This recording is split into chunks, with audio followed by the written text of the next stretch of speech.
Hello दोस्तों। Hello दोस्तों, क्या मेरी आवाज सही से आ रही है? उम्मीद करता हूँ मेरी आवाज सही से आ रही होगी। तो दोस्तों, आप सब कैसे हैं? उम्मीद है आप सारे अच्छे होंगे।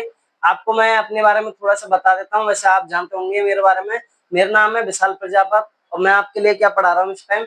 मैं आपके लिए पढ़ा रहा हूँ साइंस, ठीक है, जिसको अपन जनरल साइंस भी बोलते हैं, ठीक है। जिसके अंदर अपन ने जो नया टॉपिक स्टार्ट किया था उसका नाम क्या था? आपको याद होना चाहिए, तंत्रिका, ठीक है। तो अपन तंत्रिका के बारे में पढ़ रहे थे। तंत्रिका के बारे में जब आपने चैप्टर स्टार्ट किया, उसके भागों के बारे में जाना, और भागों के बारे में जानने सॉरी, है ना, भागों के बारे में जानने के बाद आपने क्या स्टार्ट किया है?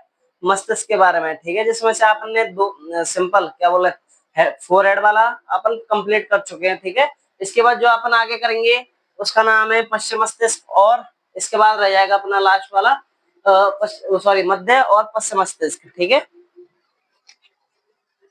अब अपना जो तीसरा है, तीसरे टॉपिक का नाम है, मतलब कि तीसरा जो इसका भाग है किसका? मस्तिष्क का। जो दूसरा, सॉरी बाई चांस गलती से तीसरा लिख दिया है, दूसरा भाग, ठीक है। जो सेकंड वाला भाग है भाई, ये है मध्य मस्तिष्क। मध्य मस्तिष्क, ठीक है। तो सर जी, इसमें दो चीज होती है, ठीक है। इसमें दो ग्रंथि पाई जाती है जो अपने अपने काम करती है। एक सुनने देखने का करती है और दूसरा किसका करती है? दूसरा कार्य करती है जिससे जो भी कोई संकेत होते हैं उसको पहुंचाने के लिए, ठीक है। तो इसमें क्या है, दो चीजें, इसके अपन दो भाग लिख लेंगे। एक काम करते हैं, एक का है कोरकोरा क्वाडी जैनम, ठीक है भाई। एक तो ये है, और दूसरा भाई साहब इसमें एक काम करता हूँ इसमें ऐसे बना देते हैं जिससे क्या है अपने को आसानी से मिल जाए, ठीक है। दूसरा है शहरी बेलम, ठीक है, सॉरी शहरी ब्रल, है ना, पेंडिलम, सेरिबेलम, पेंट्रिलम। और एक दूसरी कौन सी ग्रंथ पाई जाती है? एक होता है कॉर्पोरा क्वाडी जनम, ठीक है भाई। इसके दोनों का कार्य देखते हैं। इसका जो कार्य है भाई साहब, इन दोनों का कार्य लिखा रहा हूं मैं सीधा, क्योंकि ये काम का चीज है। ये जो ग्रंथ है ये क्या करती है? देखने व सुनने का काम करती है। देखने व सुनने का, या सुनने में सहायता करती है। सहायता, सॉरी यार, सहायता करती है, ठीक है भाई। इसके बाद आता है सेरिबेलम पेंडुलम। इसका जो कार्य होता है संकेतों को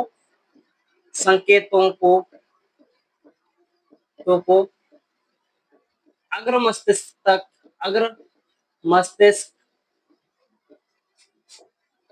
तक पहुंचाना, समझे? इसके दो कार्य हैं। मैं थोड़ा सा इसको एक्सप्लेन कर देता हूँ, सुनिए थोड़ा सा। कॉर्पोरा, है ना, क्वाडी जैनम, ठीक है। इसका जो कार्य होता है, जो अपन देखते हैं या सुनते हैं, जो भी काम कर रहे हैं अपन देखने का, ठीक है, जैसे आप फोन को देख रहे हैं, या आप कुछ भी आसपास का कोई भी आइटम देख रहे हैं, या आप मेरी आवाज को सुन रहे हैं, या किसी गाने को सुन रहे हैं, या किसी के द्वारा कोई चीज बोली जा रही है उसको सुन रहे हैं, जो ये काम है सुनने की या देखने का, वो कौन सी ग्रंथि कर रहा है? मध्य मस्तिष्क का भाग करता है, जिसका नाम क्या है? इसके दो भाग है, मतलब कि दो डिवाइडेशन कर रखे, कॉर्पोरा क्वाडी जैनम, और दूसरा है सेरिब्रम पेंडुलम। सेरिबेलम पेंडुलम का क्या मतलब है? इसका मैं सर थोड़ा सा चीज ध्यान लेते हैं फिर से, हालांकि मैंने शायद आपको बता भी रखी है। एग्जाम्पल में, किसी कारण से आप रोड पे जा रहे हैं, ठीक है, आप जैसे रास्ते पर जा रहे हैं और किसी कारण से कोई टूटा हुआ कांच का टुकड़ा आपके पैर में लग जाए, ठीक है, तो आप जैसे जाते हैं सीधे सीधे जाएंगे जैसे ये, तो आप जैसे पैर लगाएंगे ना, यहाँ आपका लग गया, तो आप उसको नीचे नहीं दाबेंगे पैर को, ठीक है। ये अगर अगले वाला पंजा है और पीछे की एड़ी है, तो आप जैसे कि गलती से यहाँ लग गया तो आप यहीं रुक जाएंगे, पीछे ये नहीं है बल लगा के आगे निकल जाए, नहीं है ना। तो ये जो संकेत मिला, जैसे कि आपके दर्द हुआ, दर्द, ये जो संकेत जाएगा सीधे पहले किस पे जाएगा? मध्य मस्तिष्क। और ये मध्य मस्तिष्क में कौन सा होगा? सेरिबेलम पेंडुलम के द्वारा अगर मस्तिष्क तक भेज जाएगा, वहां से संकेत आएंगे, ठीक है, जैसे पीयूष ग्रंथि वगैरह या हेडमास्टर ग्रंथि से वहां से संकेत आने के बाद क्या उस पे से अपन पैर वगैरह को हटाएंगे, ठीक है। ये कार्य होता है संकेतों का, ठीक है। उम्मीद करता हूँ ये आपको समझ में आ गई होगी। इसके बाद आता है तीसरा, पश्च मस्तिष्क।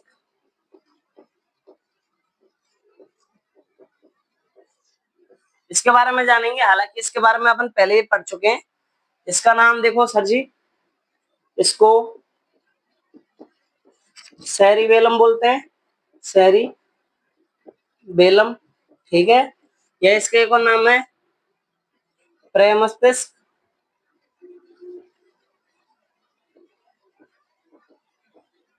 या इसको एक और किस नाम से जाने, अनुमस्तिष्क के नाम से, अनुमस्तिष्क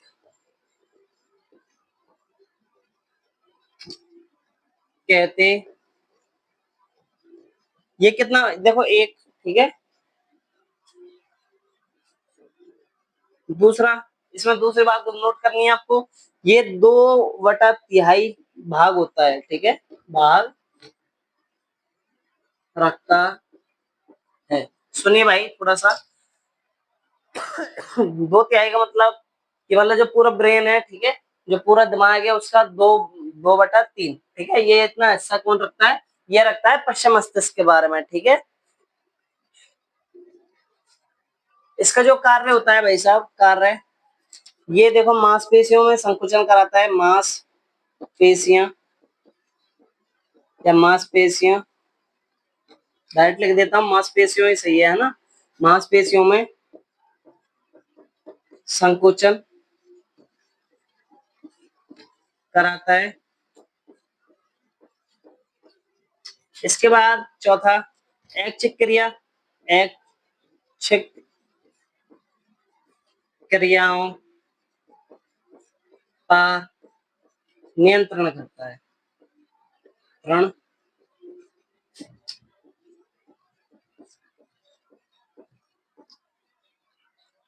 ठीक है भाई। ऐच्छिक क्रिया ये क्या होती है, मैं आपको फिर से बता देता हूँ। ऐच्छिक का मतलब जिन पे अपना बस हो, बस क्या मतलब कि वो ट्रेन या बस वो वाली बस नहीं, जिनको अपन क्या एक्टिविटी कर सकते हैं। फिर से मैं बताता हूँ, मैं चाहता हूँ कि मेरी आंख बंद हो जाए, बंद हो गई, ठीक है। या मैं चाहता हूँ कि जैसे कि क्या मेरा हाथ ऊपर उठे, कोई सामान को मैं उठाऊं, या बैठ जाऊं, या खड़ा हो जाऊं, या मैं चलने लगूं। ये भी जो क्रिया मैं खुद के द्वारा कर रहा हूँ, मतलब मैं खुद चाहता हूँ करना है तो करना है, नहीं तो नहीं करना है। ये सारी क्रिया क्या बोलेंगे, ऐच्छिक क्रिया। दूसरी होती है अनैच्छिक क्रिया। अनैच्छिक क्रिया जिन पर हमारा कोई बल नहीं होता है, ठीक है। जैसे कि हम सांस लेते हैं, ठीक है, सांस को हम कुछ देर रोक लेते हैं, फिर भी कुछ देर के बाद चालू।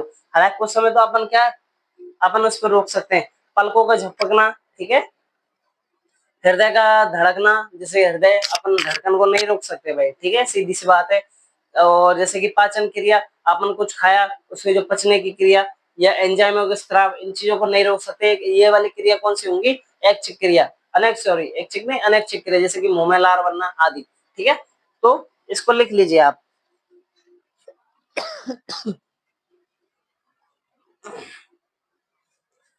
एक चीज लिख देता हूँ नोट करके, इसमें नोट ही ऐड करना है।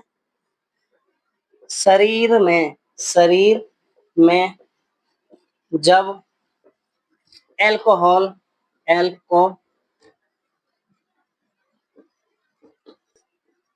एल्कोहल की मात्रा होने पर पर शरीर का गायरोस्कोप गायरोस्कोप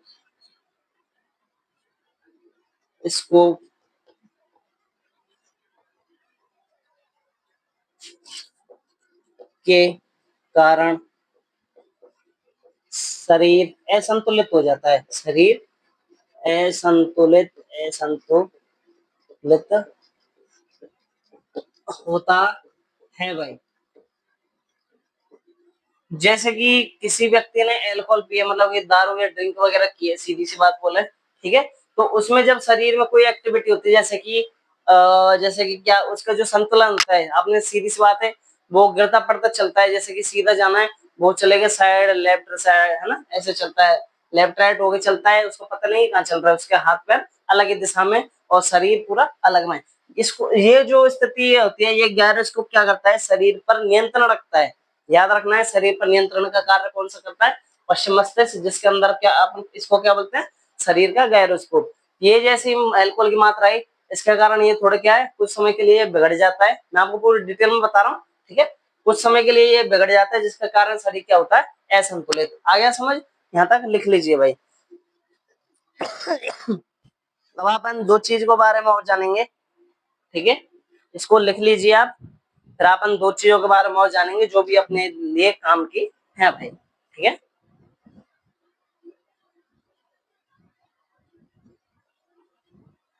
उम्मीद करता हूँ कि यहाँ तक की सारी चीजें जो आपको भाई सब परफेक्ट तरीके से, अच्छे तरीके से समझ आ रही हैं, क्योंकि अपन लगातार चलते आ रहे हैं।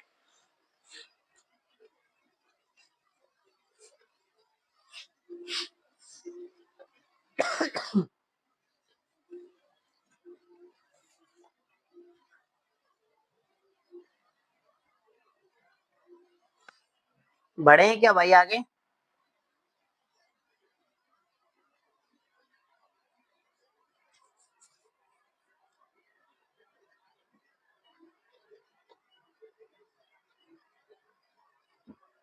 चलो भाई ठीक है भाई दोस्तों, आगे की ओर बढ़ लेते हैं थोड़ा सा, फिर अपन इसके बाद काम की चीजों को जानेंगे, ठीक है।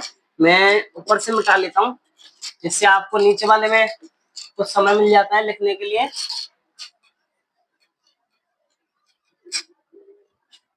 इस वाले को उम्मीद करता हूँ ये तीनों चारों आपने नाम लिख लिए होंगे, कहते हैं याद रखना है। अगर एग्जाम्पल में, सॉरी, अगर पेपर में इसका चेंजिंग आ जाता है, भाई चेंजिंग का क्या मतलब है, मेरी बात समझो। चेंजिंग का अर्थ है जिससे कारण मतलब नाम बदल के कोई चीज पूछ रही क्वेश्चन, तो आपको याद होना चाहिए अपन किसके बारे में बात कर रहे हैं, पश्च मस्तिष्क के बारे में, ठीक है।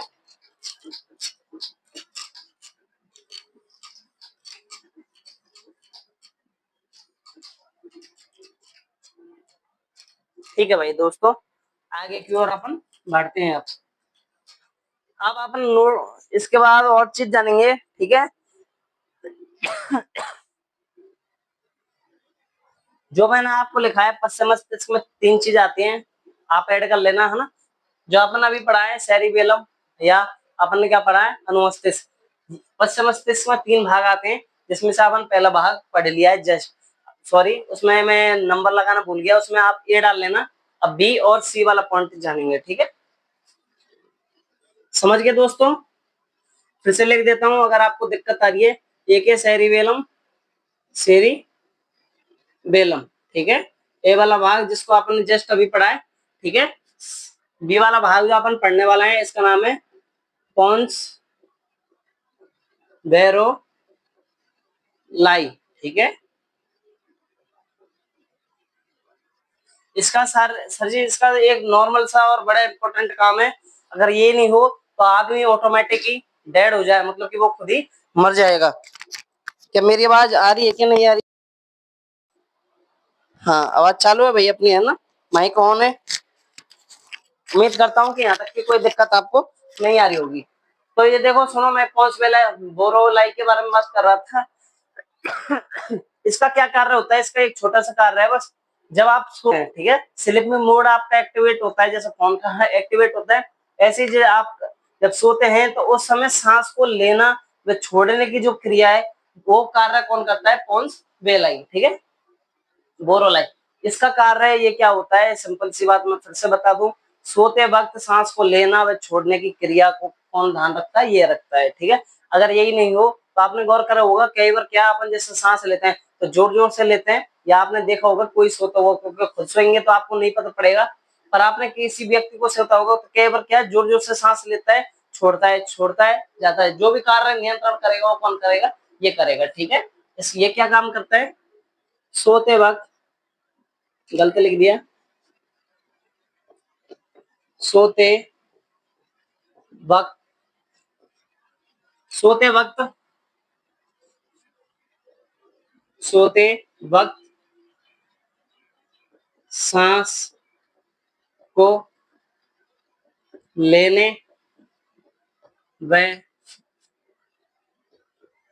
छोड़ने पर नियंत्रण रखता है। ठीक है, नियंत्रण देखो, नियंत्रण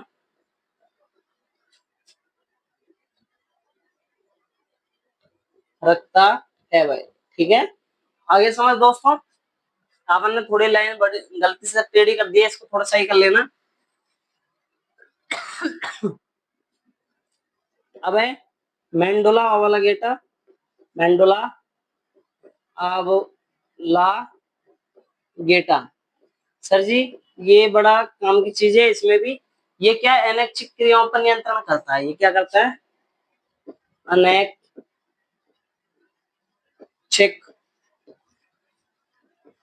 क्रियाओं पर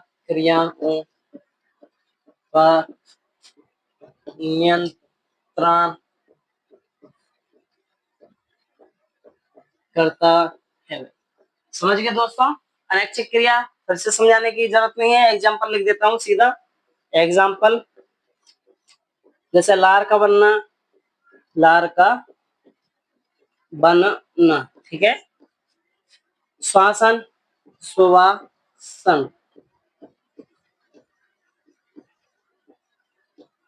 आपको ये वाला याद रखना है, श्वसन क्रिया क्या है? दोनों क्रिया है। एग्जाम्पल में अगर आपने गौर किया होगा तो आप कुछ समय के लिए अपनी सांस को रोक लेते हैं, ठीक है, और कुछ समय के लिए आप उसको छोड़ देते हैं। इसमें भी अपन क्या है, ये दोनों में आएगा, क्योंकि अनैच्छिक क्रिया में भी अपन कर, ये अनैच्छिक है, हालांकि नॉर्मल ये वैसे तो अनैच्छिक है, इसको रोकना भी नहीं चाहिए, रुकती भी नहीं है। ठीक है, पर अपन क्या कुछ समय या कुछ सेकंडों के लिए अपन क्या इसको रोक लेते हैं, तो अपन क्या ऐच्छिक क्रियाओं में भी इसको रख सकते हैं। इसलिए मैंने आपको ये बड़ा वाला करके लिख दिया, जिससे आपको दिक्कत नहीं है। लार का बनना पाचन क्रिया, पाचन क्रिया।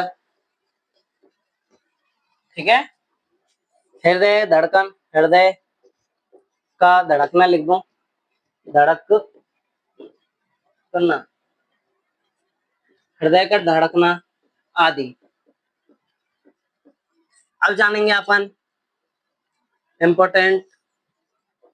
ठीक है, इसके बाद मैं आपको इम्पोर्टेंट कराने वाला हूँ। ये छोटी सी चीज आपने लिख ली होगी, अगर नहीं लिखी है तो आप इसको लिख लीजिए भाई। ठीक है, ठीक है भाई, इसको अपन लिखते हैं। अब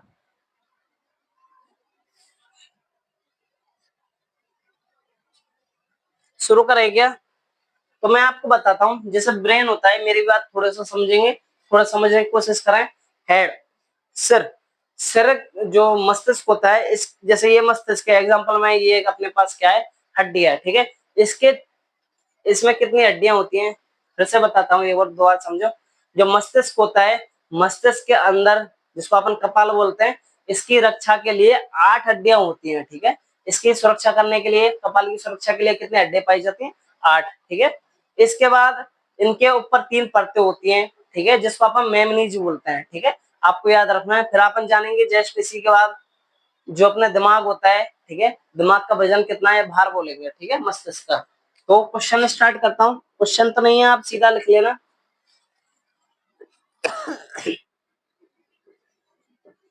मस्तिष्क,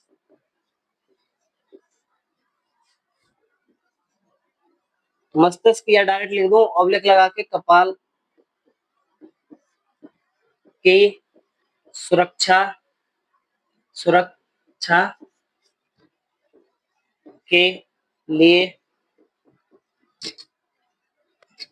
8 हड्डियां, 8 हड्डियां होती हैं। या आप सीधे से कोई सीधा प्रश्न पूछ ले, भाई मस्तिष्क में कितनी हड्डियां पाई जाती हैं, या कपाल के अंदर कितनी हड्डियां पाई जाती है, तो आपको सीधा लिखना है 8 हड्डियां, ऑप्शन किसी और की तरफ नहीं जाना है। ठीक है,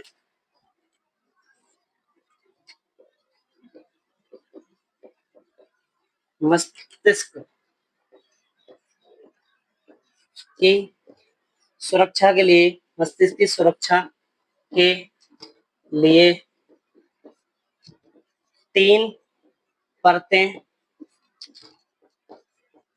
होती हैं, होती हैं, जिन्हें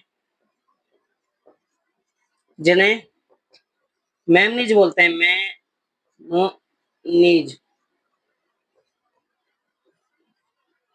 मैं मछली में एक ही मात्रा, फिर न, फिर नी, मतलब न के ऊपर बड़ी तो छोटी की मात्रा, फिर ज, ठीक है, मैमनीज कहते हैं। ठीक है, इनकी इसमें थोड़ी कम हो गई है, इनके डालनी पड़ेगी अब इसमें, और अपने एक क्लास का काम हो जाएगा, इसलिए बाद में देखेंगे।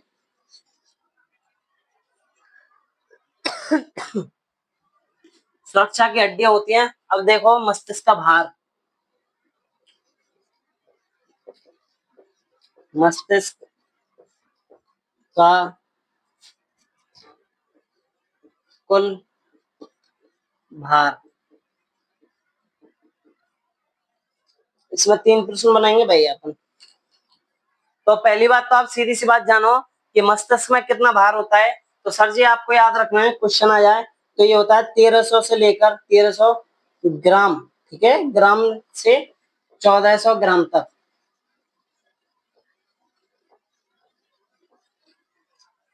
कम से कम कितना, 1300, और अर्थात और ज्यादा से ज्यादा 1400 तक। ठीक है, अगर इसमें बात कर लू मैं यहीं पे, पुरुष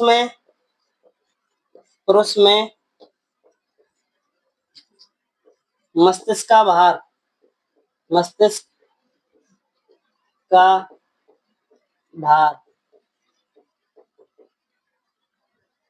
इसके बाद अपन पढ़ेंगे महिला, महिला में मस्तिष्क का भार। ठीक है, तो आप बताओ। ठीक है, वैसे आपको जरूरत तो नहीं है, पुरुष लिखना है, गलती से लिख दिया पुरुष, है ना।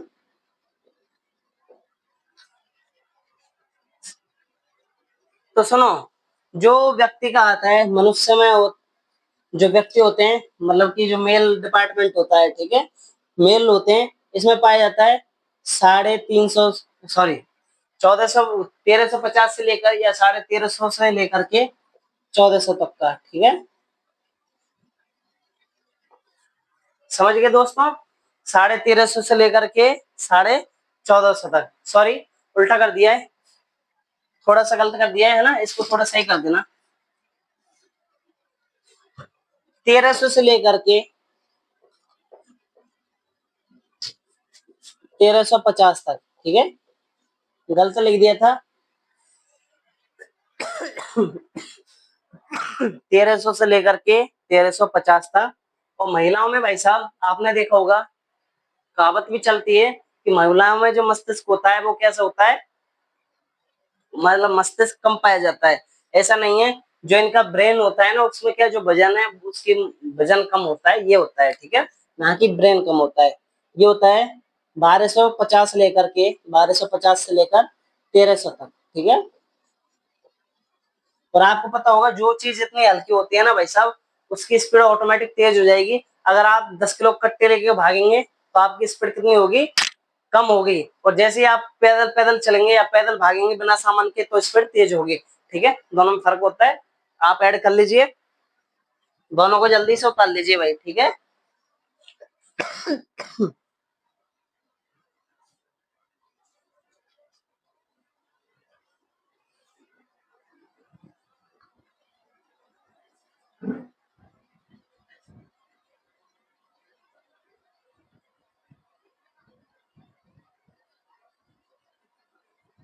ठीक है भाई, उतार लिया क्या आपने, जल्दी से उतार लीजिए।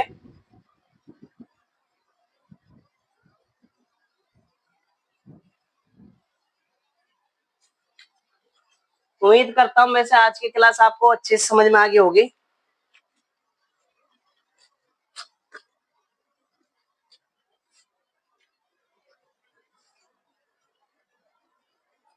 उतार लो भाई, जल्दी उतार लो।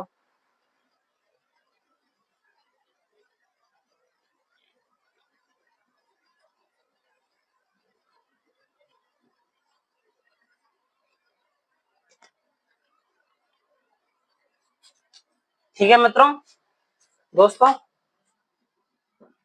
ठीक है, तो अपनी क्लास को अपन यहीं रोकते हैं आज। ठीक है, क्लास का समय हो चुका है, और मिलते हैं अपन अगली क्लास में। अभी तक के लिए धन्यवाद, और उम्मीद करता हूँ कि आपकी क्लास जो आज की भी काफी आपके लिए कैसी होगी, अच्छी साबित होगी, जो आपको समझ में आई होगी। ठीक है, तो आपने जो फर्स्ट चैप्टर है मस्तिष्क वाला वो उसको आपने कंप्लीट कर लिया है। ठीक है, सीएनएस वाला, अब इसके बारे में सेकंड मस्तिष्क के बाद कौन सा था, मेरुरज्जु। इसके बाद हम अपन अगली क्लास में अपन किसके बारे में जानेंगे, मेरुरज्जु के बारे में। तो आपको बस एक छोटा सा काम करना है, आप हमारे यूट्यूब चैनल को लाइक और सब्सक्राइब जरूर करके जाएं। तभी तक के लिए धन्यवाद, मिलते हैं अगली क्लास में। जय हिंद।